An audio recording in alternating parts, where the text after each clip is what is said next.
திருப்பதி வேலவா சிறுகுமரம் அடியார் நினைவுகள் நாமதாக உன்னை நினைத்து மனது வைத்து பூஜித்துக் கொண்டிருக்கும் எனக்கு உன்னை ஏற்று விரும்புகிறான் அருவும் உருவாய் அனாதை படவாய் பிரம்மன் எதிர்ப்பிடமுதல் மீனியாகி கண்கள் ஆறும் கண்கள் பன்னிரண்டும் கொண்டு ஒரு திருமுறையாய் வந்து விதித்த உலகம் இந்நாட்டில் மக்களும் எல்லாம் வளம் பெற்று சீரும் சிறப்போடு வாழ உண்மையை நம்பிக்கிறேன். முருகா முருகா முருகா.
இந்த மூன்றுமே உள்ளடங்கிய தெய்வம் என்று நமக்கு சூட்சமாக சொல்லி வைத்த போது கூட ஏன்னா இந்த மூன்று பேரும் பாருங்க மாதா பிதா குரு தெய்வம் இந்த மூன்றுமே எதற்காக முன்னிலையாக வைத்தார் என்று சொன்னால் இது எல்லாம் சேர்ந்ததுதான் தெய்வமாக இருக்கக்கூடிய நிலையிலே நாமெல்லாம் ஆடுவது சம்பளத்திலே ஆனால் எம்பெருமான் ஆடுவது அம்பலத்திலே என்பது போல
சீட்டு போட்டு வேடத்தை நம்பிக்கை மகளாம் நன்மை கௌரிய தாயம் உடன்பிறவா செல்வன் 7 பேர் உண்டு. கிள்ளி உறவன், வேகை மார்பன், குருதி அண்ணன், சண்டவேகன், காலமணன், மருதன், வீரத்தனுடைய 7 பேர் உண்டு. இந்த 7 பேர் பாருங்க. குருதி கண்ணன் 7 பேர் என் உடன்பிறவா சகோதரர்கள். எங்க அப்பா வெள்ளங்களை தோண்டெடுக்கும் பொழுது அந்த பள்ளத்தின் கொடியில் என்னை கண்டெடுக்கப்படுதால் எனக்கு வள்ளி என்றும் கல்வி வேங்கிய பூங்குரத்தி பசுங்கிழின்னு சென்னமா கூடுவாங்க. என்னம்மா குரத்திங்கிறீ? இந்த குரத்தி இந்த ஆடை ஆபரணங்கள் எங்கேயாவது வந்தது விட்டா? நாங்க பார்த்த குரத்தி எல்லாம் குட்டை பாவாடை போட்டுக்கிட்டு கழுத்து நிறைய ஊசி மாசி மாடிக்கிட்டு அப்படி குரத்தியை தான் நாங்க பார்த்துருக்கிறோம். நீங்களா ராணி வீட்டு மகாராணி வந்திருக்கு. நான் தான் வள்ளி குரத்தின்னு சொன்னா நம்ப முடியுமான்னு உங்களுக்கு சந்தேகம் வரலாம். சண்டென்றால் அழிவு, தேகம் என்றால் உடல். இந்த உடலை கல்வி தருவது நம்மை படைத்து இறைவனாக இருக்க வேண்டும் தவிர ஒருவன் நாளாக இருக்கக்கூடாது என்று சொன்னால் அந்த குரத்திக்கும் எனக்கு எந்த விதமான சம்மந்தமும் கிடையாது. எனக்கு எழுதக்கூடிய ராணா என்ன ராணா அப்படின்னா இந்த வள்ளி குரவலுக்கு எழுதக்கூடிய ராணா திருக்குறளுக்கும் அறத்திற்கும் எழுதக்கூடிய ராணா இந்த வள்ளி குரவலாக எனக்கு எழுதக்கூடிய ராணா. அதே அந்த குரத்துக்கு எழுதக்கூடிய ராணா என்ன ராணா அப்படின்னா மரத்திற்கும் குரங்கிற்கும் எழுதக்கூடிய ராணா அந்த குரத்துக்கு எழுதக்கூடிய ராணா. இப்ப எழுதுறே வித்தியாசம் உண்டு என்று சொன்னால் நாங்க வேட்டைக்கு போவோம். ஆனால் வேட்டையாடக்கூடிய விலங்குகளை உண்டு வாழ மாட்டோம். சைவ குரமகள், சமய குரமகள், கான குரமகள், இந்த வள்ளி வேடுவ குரமகள் நான் ஏன் இங்க வந்துட்டோம்னா முடிஞ்சா கல்யாணத்துக்கு ஏக போக கூட்டம் உட்கார்ந்து இன்னைக்கு இந்த கூட்டத்தை வச்சு என் கல்யாணத்தை முடிக்காம போடுறதா இல்லை அப்படின்னு இல்லங்கிறதா இல்ல. நான் கங்கனை கட்டிக்கிட்டு வாரேன். நீங்க கல்யாணம் பண்ணதான் கல்யாணம் கல்யாண கங்கணம் அப்படி சொல்லணும். நான் என்ன சொன்ன நீ ஆமா சொல்லணும். ஆமாங்க சொல்றியா? சொல்லுவேன். ஆமா. அதனால உள்ளதை வைத்து நல்லதை செய்வது போல நமக்கு இதெல்லாம் சாதாரணம். நம்மளுக்கு தெய்வம் மழை இல்லைனாலே கூட்டம் இருக்கிறது ரொம்ப கஷ்டமான. கண்டிப்பா இந்த மழையில கூட இந்த ஈரத்தை அமர்ந்து கொண்டு நாடகத்தை பார்க்க வேண்டும் என்று சொன்னால் ஏன்னா இவங்க நினைச்சிருந்தாங்கன்னா வேற நாடகம் நிப்பாட்டிட்டு போங்கன்னு சொல்லியிருந்தோம் இல்லையா? உட்கார்ந்து பார்க்கறதுக்கு முடியாது, அதனால போங்கன்னு சொல்லியிருந்தாங்க. ஏன் தெய்வத்திற்காக நடத்தக்கூடிய நாடகமே தவிர தனக்காக நடத்தக்கூடிய நாடகம் இல்லை என்று உணர்ந்தவர்கள் மட்டும்தான் எவ்வித காரணம் நாடகத்தை நிறுத்த மாட்டாங்க. ஏன்னா சாமிக்கு வைக்கக்கூடிய நாடகம் கலைமூர்த்தி விட மாட்டாங்க. தடைகள் ஏது வரக்கூடாது. அதை விட இன்னொரு விஷயம் விட சில ஊர்களை லேசா துருள் போட்டாலே ஒளிப்பெடிக்காரர்கள் என்ன பண்ணுவாங்க அப்படின்னா இழுத்து மூடி வச்சுட்டு போயிடுவாங்க. நாங்க ஒத்துழைக்க மாட்டோம் அப்படின்னு. அந்த வகையில நமக்கு உறுதுணையாக இருந்து ஒத்துழைப்பு கொடுத்து இந்த ஒளிப்பெடிக்காரர்களுக்கும் கிராமத்தார்களுக்கும் நன்றி கடனில் இருந்த வணக்கத்தை தெரிவித்துக் கொண்டு என்ன இந்த கூட்டம் அப்படியே இருந்தீங்கன்னா நான் ரொம்ப சந்தோஷப்படுறேன். சம்போடு வருவாரு நீ கட்டிக்க போறோம், அம்போடு விட்டுவிட்டு 50 பேர் வீட்டுக்கு போயிடாதீங்க. இதெல்லாம் நியாயமா? நடக்கக்கூடியது திருமணமா? கிடையாது. திருக்கல்யாணம். மனிதனுக்கு நடக்கக்கூடியது திருமணம், அதே தெய்வத்திற்கு நடக்கக்கூடியது திருக்கல்யாணம். அப்ப இங்க நடக்கக்கூடிய இந்த மேடையில என்ன நடக்க போகுது அப்படின்னா தெய்வத்திற்கு நடக்கக்கூடிய திருக்கல்யாணம் நடக்க போகுது. நான் யார திருமணம் பண்ண போறேன் அப்படின்னா எல்லோரும் வணங்கக்கூடிய எம்பெருமான் முருகனைத்தான் முருகனைத்தான் முருகனைத்தான். இப்ப ஊடகத்துல பாத்தீங்கன்னா கிட்டிய கணவரை செல்லமா சில பேர் கூப்பிடுவாங்க, ஐத்தான்னு கூப்பிடுவாங்க, சில பேர் கணவான்னு கூப்பிடுவாங்க, சில பேர் மாமான்னு கூப்பிடுவாங்க, சில பேர் மச்சான்னு கூப்பிடுவாங்க. இப்ப சில பேர் வாடாங்கிறாங்க போடாங்கிறாங்க. அதெல்லாம் தவிர்த்து நான் என்னுடைய முருகனைத்தான் முருகனைத்தான் முருகனைத்தான் அவரைத்தான் நான் விரும்புகிறேன் என்று சொன்னால் எப்படி தனது மனைவிக்காக இடதுபுறத்தை கொடுத்தாரோ அதே போல எனக்கு வலது கரத்தை தருவார் என்ற காரணத்தினால அவர் பாதி நான் பாதியாக வாழ வேண்டும் என்று சொன்னால் நீ பாதி நான் பாதி.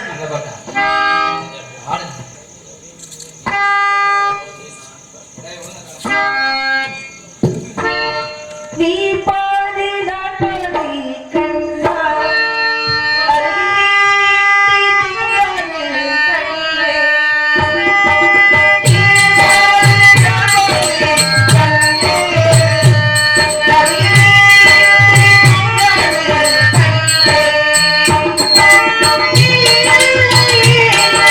Thank you.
கொடுத்துறாங்க.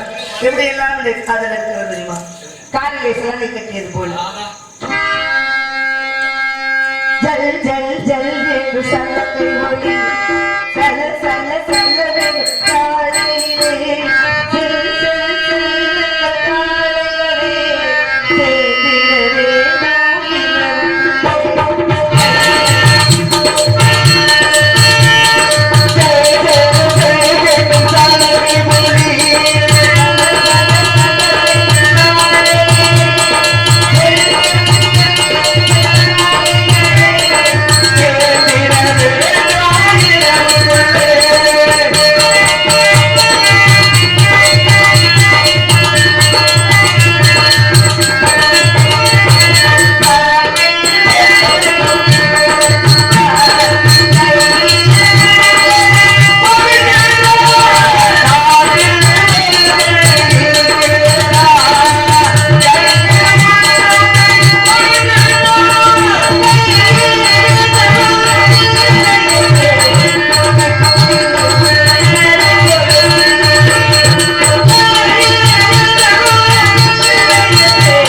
நீங்க எல்லாம் ஏன் சோகமா உட்கார்ந்து இருக்கீங்க? வந்த மழை இன்னும் கொஞ்சம் நல்லா வந்திருந்தா வீட்டுல போய் படுத்து தூங்கி இருக்கலாம். அப்படியே நினைக்காதீங்க அத்தாச்சி. தூரமா இருக்காங்க, அவங்க எல்லாம் தூரமா இருக்காங்க. அதனால அமைதியா ரசித்து கொண்டிருக்கிறார். எல்லாரும் தூரமா இருக்கிறாங்க, நல்ல விஷயம். ஆமாங்க, இந்த தூரமா இருக்கிறாங்க ரெண்டு விஷயம் இருக்குது. என்னங்க ரெண்டு விஷயம்? எல்லாம் தூரமா இருக்கிறாங்க, தொலைவில் இருக்கிறாங்க. ஆமா, அவங்க ஒரு விஷயம் கண்டிப்பா. இன்னொரு தூரமா இருக்கிறாங்க, வீட்டுக்கு தூரம்னு பெண்களை சொல்லுவாங்க. ஆமா, ஏன் இந்த வார்த்தை வந்துச்சு தெரியுமா? எதனால? காரணம் இல்லாம தோற்றம் கட்டுறது கிடையாது. ஆமாங்க, எதற்காக வீட்டுக்கு விளக்காக இருக்கக்கூடிய பெண்கள் ஏன் தூரமா இருக்கிறாங்க சொன்னாங்க அப்படின்னா, ஆதிவாசியாக மனிதன் வாழ்ந்த பொழுது காட்டுல மிருகத்தோடு மனிதன் வாழ்ந்து கொண்டிருந்த காலத்துல வீடு கிடையாது, வாசல் கிடையாது. அப்பெல்லாம் காட்டுக்குள்ளதான் மனுஷன் வாழ்ந்துட்டு இருந்தாங்க. அந்த நேரத்துல பெண்களாக கூடியவர்களுக்கு மாதவிடாய் காலம் வந்துவிட்டது என்று சொன்னால் மரத்தின் மீது, உயரமான மரத்தின் மீது பரணம் வைத்து என்ன பண்ணுவாங்களா, அதுல கொண்டு போய் பெண்களை உட்கார வச்சிருவாங்க. எப்படின்னா அங்கே அந்த ரத்த வாடைக்கு மிருகங்களாக கூடியது பெண்களை அடித்து கொண்டு விடக் கூடாது என்பதற்காக, பாதுகாப்பான முறையில் பெண்களை பாதுகாக்க வேண்டும் என்பதற்காக மரத்திற்கு மேலே பரணம் வைத்து பரண் மீது பெண்களை அமர வைத்து விடுவாரு. அப்ப கேட்பாங்க எல்லாரும், இந்த சொந்த பந்தங்களா இருப்பாங்க இல்லையா, அவங்க எங்கப்பா உன் தங்கி, அதாவது உன்னுடைய தமக்கை எங்கே, உன்னுடைய மனைவி எங்கே அப்படின்னு கேட்கின்ற பொழுது சொல்லுவாங்களா, தூரமாக இருக்கிறார், தூரமா இருக்கிறார், தொலைவில் இருக்கிறார் அப்படின்னு சொன்னோம் அப்படின்னா அவங்க புரிஞ்சுக்குவாங்க. சரி, பெண்ணு வீட்டுக்கு விளக்கா இருக்கிறார், ஆனா தூரமா கொண்டு போய் பரன் மேல உட்கார வச்சிருக்கிறாங்க அப்படின்னு தெரிந்து கொள்ளக்கூடிய அந்த பயக்கமாகக்கூடியது நாள் மருவி மருவி என்ன ஆயிருச்சு, தூரமா இருக்கிற பெண் பிள்ளை, தூரமா இருக்கிற பெண் பிள்ளை என்ன சொல்லக்கூடியது அந்த நாள் மருவி அந்த வார்த்தை வந்து விட்டது. அப்ப ஒரு மனிதனாக கூடியவன் பிறந்தால் தீட்டு, இறந்தால் தீட்டு, ஒரு பெண் ருதுவான தீட்டுன்னு சொல்றாங்க, இதெல்லாம் தீட்டா? கிடையவே கிடையாது. என்னங்க சொல்றீங்க? எந்த தர்ம சாஸ்திரம் தீட்டு என்பது கிடையாது. இந்த தீட்டு என்பது கூட யாருக்காக கொடுக்கப்பட்டது சொன்னால் இந்திரனாக கூடியவனுக்கு கொடுக்கப்பட்ட சாபம். இந்த சாபத்தை 3 பேருக்கு அவன் பகிர்ந்து கொடுத்தான் என்று சொன்னால் முதலிலே கொடுத்தது அவன் யாருக்கு என்று சொன்னால் பெண்ணாக கூடியவளுக்கு இந்த தீட்டின் மூலமாக கரு உருவாவதற்கு ஒரு காரணமாக இருந்தது. இரண்டாவது, கடலில் வரக்கூடிய நுரையாக கூடியதை தீட்டாக கொடுத்தான். இந்த ஓட்டு மண் சொல்லுவாங்க தெரியுமா, அதை கொடுத்தான் யாருக்காக, அங்கே மண்ணுக்காக. பிறகு யாருக்காக கொடுத்தான் சொன்னால் மரத்திற்கு கொடுத்தான். மரத்தில் வரக்கூடிய இந்த பிசுறு இருக்கு பத்தியா, அது மரத்திற்கு உண்டான தீட்டு. இதைத்தான் வகுத்து வைத்தான் என்று சொன்னால் அது மூலமாக எல்லா விதமான உற்பத்திகள் உண்டாவதற்கு காரணமாக இல்லை தவிர இது சாபம் என்பது கிடையாது. நல்லா அப்ப தீட்டு என்று ஒரு மனிதனுக்கு எதை சொன்னார் என்று சொன்னார், அதான் கங்கை சொல்லுவானா, கங்கை தீட்டானால் மங்கையில் நீராடுவார், அதாவது மங்கை தீட்டானால் கங்கையில் நீராடுவார். இந்த கங்கை தீட்டானால் எங்கே போய் நீராடுவார்னு கங்கை கேட்டதற்கு அப்பதான் சிவபெருமான் சொன்னாரா, கவலையே படாத கங்கையே, எல்லா நதி நீர்களையும் ஒன்று கூட்டி கும்பமேளா இடத்துல இந்த கும்பமேளாவை அழகாக உனக்கு வகுத்து கொடுக்கிறேன் அப்படின்னு யார் சொன்னா, சிவபெருமான் கங்கைக்கு வரமாக கொடுத்தார் இருக்கா இல்லையா. அதனால இன்னைக்கும் கும்பமேளா இடத்துல கூடியது கங்கை ஆற்றில் நடக்கிறது சொன்னால் அன்று கங்கை கேட்டுக்கொண்டது போல. ஆனா கங்கை சொன்ன தீட்டு என்ன தெரியுமா, மங்கை தீட்டால கங்கையில் நீராடுவார். இன்னைக்கு ஒரு பிள்ளை வயசுக்கு வந்துச்சோம்னா என்ன பண்றாங்க, தலைக்கு தண்ணி ஊத்துறங்கிற வேலை ஒரு தண்ணியை ஊத்தி தீட்டை கழிச்சிடுறாங்க இருக்கா இல்லையா. ஆனா ஒரு விஷயம் என்ன அப்படின்னா, கங்கை சொன்னது மனிதர்களுடைய பாவ தீட்டை. எல்லாம் சொல்லுவாங்க, என் கர்மத்தை தொலைக்கணும் அப்படின்னா நான் காசிக்கு போயிட்டு வரேன், எப்படி கர்மத்தை தொலைக்கணும்னா காசிக்கு போயிட்டு வரேன் அப்படின்னு சொல்லி தன்னுடைய கர்மக்களை எல்லாம் எங்க போய் கழிப்பார்கள் என்று சொன்னால் காசியில போய் நம்ம செய்த பாவத்தை தீர்ப்பார்கள். அப்ப கங்கை என்ன சொல்ற, எல்லாருடைய பாவங்களையும் என் மீது சுமத்தி விட்டு போகிறார்கள், எல்லா பாவத்தீட்டுகளையும் நான் சுமத்து கொண்டு இருக்கிறேன், அப்ப என்னுடைய பாவத்தீட்டை எப்படி நான் கழுவுவது என்று சொல்றோம்ல, அந்த எல்லா நதி நீர்களையும் ஒன்று திரட்டி அங்கே கும்பமேளா என்னுடைய அற்புதமான ஒரு விழாவை ஏற்படுத்தி கொடுத்தார் சிவபெருமானாகப்படுது. அப்ப மனிதனுக்கு சொன்ன தீட்டு என்ன அப்படின்னா, அறிவை தீட்டு, புத்தியை தீட்டு. எவன் ஒருவன் பிறருடைய மனைவிக்கு ஆசைப்படுகிறானோ அது மாபெரும் தீட்டு, எவன் ஒரு களவாடுகிறானோ அது பெரும் தீட்டு, எவன் ஒருவன் பொய் சொல்லுகிறானோ அது பெரிய தீட்டு, எவன் ஒருவன் சுயநலமாக தான் நன்றாக இருக்க வேண்டுமே தவிர பிறர் யார் நன்றாக இருக்கக்கூடாது என்று எண்ணிக்கொண்டு ஆலயத்துடைய வாசலிலே காலை வைக்கிறானோ அது மாபெரும் தீட்டு. இவைகளைத்தான் மனிதனுக்கு தீட்டு என்று மனிதனுக்கு சொல்லி வைத்தாரே தவிர இந்த ருதுவாகிறது, குழந்தை பிறக்கிறது, இறக்கிறது, இது எல்லாம் தெய்வத்துடைய இயற்கை சார்ந்த விஷயம் என்று சொன்னார். ஒரு தீட்டு, ஒரு குழந்தை வளர தீட்டு சொல்றோமே, ஒரு நல்லா யோசிச்சு பார்க்கணும். ஒரு பெண்ணாக கூடியவளுக்கு மாதவிடாய் எனக்கூடிய அந்த மாதவிடாய் 9 காலம் நின்று போனாதான் அவர் கருவிலை குழந்தை சுமக்க முடியும் என்று சொன்னால் அத்தனை தீட்டுகளும் ஒன்றாக சேர்ந்து அத்தனை உதிரங்களும் ஒன்றாக கூடியதால் ஒரு கருவிலை குழந்தை உருவாகி அது பூமியை வந்து அடைகின்ற சொன்னால் இந்த மனுஷன் பிறந்ததுல இருந்து பூமிக்குள்ள போற வரைக்கும் இந்த உடம்பு தீட்டு என்று சொன்னால் நாம எந்த கோவிலுக்கும் போக முடியாது, எந்த கோவிலுக்கு வர முடியாது அப்படிங்கிறது நம்ம முதல்ல நினைச்சுக்கணும். குழந்தை தெய்வம் ஒண்ணுன்னு சொல்லுவாங்க இல்லையா. அப்ப ஒரு பெண்ணாக பூப்படைந்தால்தான் அவள் தாய்மை இருக்கக்கூடிய தாய்மை அடைய முடியும் என்று சொன்னால் ஒரு பெண்ணாக ருதுவாவது என்பது தீட்டு என்பது கிடையாது என்று தர்ம சாஸ்திர வகைகளாக இருக்கு. ஏன் எதுக்காக பல விஷயங்களை சொல்லி வச்சாங்க அப்படின்னா, எப்படி ஒரு மனிதனுக்கு 2 கண்கள் முக்கியமோ அதே போல ஆன்மீகமும் அறிவியலும் சார்ந்ததுதான் ஒரு மனிதனுடைய வாழ்க்கை என்று சொன்னால் ஏன் இந்த கோவிலுக்குள்ள போகக்கூடாதுன்னு சொன்னாங்க. காரணம் இல்லாம பெரியவங்க தோரணம் கட்டுவார்களா? கிடையாது. ஏன்னா பெரியவங்க ஒரு மனிதன் வாழ்வதற்கான எல்லா நல்ல விஷயம் விஷயங்களை நமக்கு சேகரித்து வைத்து போனார். ஆனா நாம என்ன பண்றோம்? அத்தனை நல்ல விஷயங்களை குழி தோண்டி புதைத்து இன்னைக்கு நாகரிகத்தின் மொழியாக நம்ம சென்று கொண்டிருக்கோம் சொன்னால் அதான் இன்னைக்கு நமக்கு கூடிய இன்னைக்கு பாதுகாப்பற்ற சூழ்நிலை நம்ம வாழ்ந்துட்டு இருக்கோம். இருக்காங்க இல்லையா? அப்ப ஒரு பெண்ணாக கூடியவள் ஏன் கோவிலுக்குள்ள போக கூடாது? அங்க இருக்கக்கூடிய சிலையினுடைய அந்த கதிர்வீச்சும் ஒரு பெண்ணுடைய ரத்த வாடைக்கும் என்னாகுமா? அங்கு வரக்கூடிய ஆண்களுடைய கண் பாதிக்கும் என்று அன்றைக்கு முன்னோர்கள் தெரிந்து வைத்ததுனாலதான் 7 நாளைக்கு கோவிலுக்குள்ள யாரும் போகக்கூடாதுன்னு சொல்லி வச்சாங்க. அதே மாதிரி ஒரு 30 நாளைக்கு ஒரு குழந்தை பிறந்த வீட்டுல சாப்பிடக்கூடாது ஏன் சொல்லி வச்சாங்க அப்படின்னா, ஒரு குழந்தை கருவில உருவாகின்ற பொழுது முதலில் அந்த குழந்தையுடைய தலைவாகத்தில் வரக்கூடியது முடி. இந்த முடிதான் உற்பத்தி ஆகும் ஒரு குழந்தைக்கு. அப்ப எல்லா விதமான கழிவுகளும் எங்க போய் சேருமா? அந்த முடியில போய் சேர்ந்து நிக்குமா? அப்படி சேர்ந்திருக்கின்ற பொழுது ஒரு குழந்தை பிறந்த உடனே என்ன ஆகுமா? அந்த கிருமியாக கூடியது இன்னைக்கு பாருங்க, சில குழந்தைங்க பிறந்த உடனே பாருங்க ஒரு கவிழ் வாட ஒரு வீட்டுக்கு. அப்ப அந்த குழந்தையுடைய தலையிலே தேங்கி இருக்கக்கூடிய அந்த கிருமியாக கூடியது, அந்த கெட்ட வாசனையாக கூடியது, அங்க யாராவது ஒருவருக்கு உவமை என்ன சொல்லக்கூடிய அந்த உமட்டல் இருந்தது அப்படின்னா அங்க போய் அவங்க சாப்பிட்டாலும் தண்ணி குடிச்சாலும் உடனே வாந்தி வந்துடும், மயக்கம் வந்துடும். இது இயற்கை சார்ந்த விஷயம், இது அறிவியல் சார்ந்த விஷயம். அப்ப ஏன் ஒரு வருடத்துக்குள்ள ஏன் குழந்தைக்கு முடியெடுக்கணும்னு நம்முடைய முன்னோர்கள் சொல்லி வைத்தார் என்று சொன்னால், அந்த கிருமியாக கூடியதெல்லாம் அந்த குழந்தையுடைய தலையில சேர்ந்திருக்கின்ற பொழுது, ஏன்னா கழிவுகள் அனைத்துமே அந்த தலை முடியில சேர்ந்திருக்கின்ற பொழுது அந்த முடியை அப்படியே வச்சிருந்தோம் அப்படின்னா, ஒரு வருஷத்துக்குள்ள அந்த முடியை எடுக்கல அப்படின்னா குழந்தைக்கு நிறைய நோய்கள் வருவதற்கு ஆரம்பமாகும். ஒரு குழந்தைக்கு இறக்கும் தருவாய் கூட வரும். இந்த தலையில பிரச்சனை வருங்கிறதுனாலதான் ஒரு வருஷத்துக்குள்ள போய் அதை தெய்வத்திற்கு அதை முடியை காணிக்க கொடுக்க வேண்டும் என்று சொல்லி நம்முடைய முன்னோர்கள் சும்மா போய் தலைமுடி எடுங்கன்னா யாரும் கேட்க மாட்டாங்க. அதனால உயிரை கொடுத்த தெய்வத்திற்கு தன்னுடைய தலைமுடியை கொண்டு போய் கொடுங்கள் என்று சொன்னாங்க. அதனால இன்னைக்கு மொட்டை அடிக்கக்கூடியது வருஷத்துக்குள்ள போய் என்ன பண்ணணும்? நம்ம குலதெய்வத்திற்கு மொட்டை அடிக்கணுங்கிற கிரமத்தை நம்முடைய முன்னோர்கள் நமக்கு சொல்லி வச்சாங்க. அப்ப அறிவியல் சார்ந்து பல விஷயங்கள் இன்னைக்கு நமக்கு கொண்டு வந்து அது ஆன்மீகத்தோடு ஒன்று சேர்த்து நீங்க நமக்கு வைத்திருக்காங்க சொன்னால், முன்னோர்கள் எல்லாம் முட்டாள்கள் கிடையாது. முன்னோர்களே நம்முடைய கண்கண்ட தெய்வங்கள். நம்முடைய கண்கண்ட தெய்வங்கள் என்று சொன்னால் இந்த இடத்துல ஈடுபடைய காதலை சொல்ல வேண்டும் என்று சொன்னார்.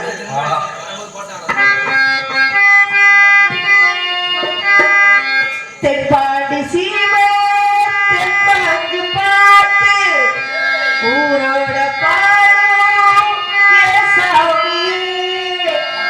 என் பாட்டு கேட்டு நான் பாடும் பாட்டு நீ கேட்டுவே என் மூச்சு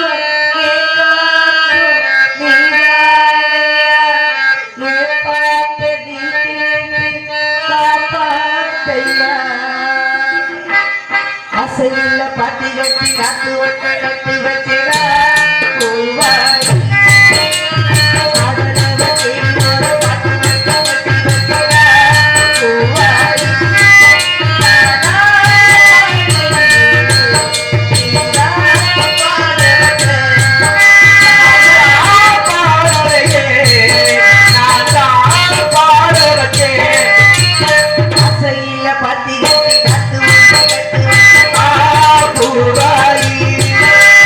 பாட்டி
இப்படி நம்முடைய காதலை சுத்தி கொண்டே இருக்கிறார்.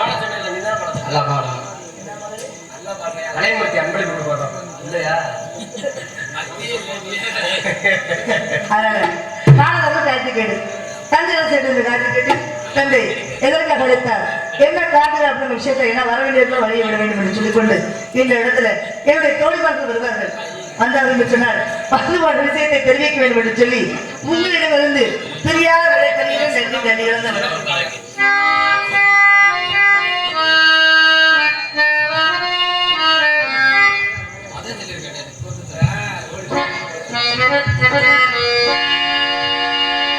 ஆட்டு விட்டால் யாரொருவர் ஆடாதாரே கண்ணா, ஆசை என்னும் தொட்டிலே ஆடாதாரே கண்ணா.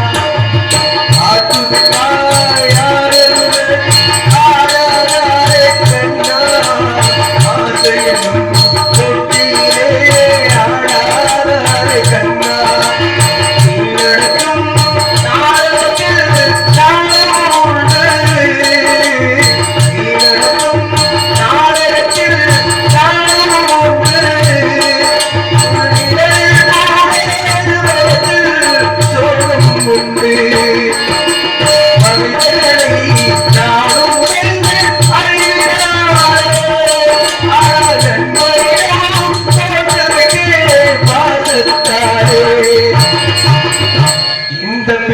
மனநிடம் தோற்றுவிட்டேன் பாசத்தாலே.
கண்ணா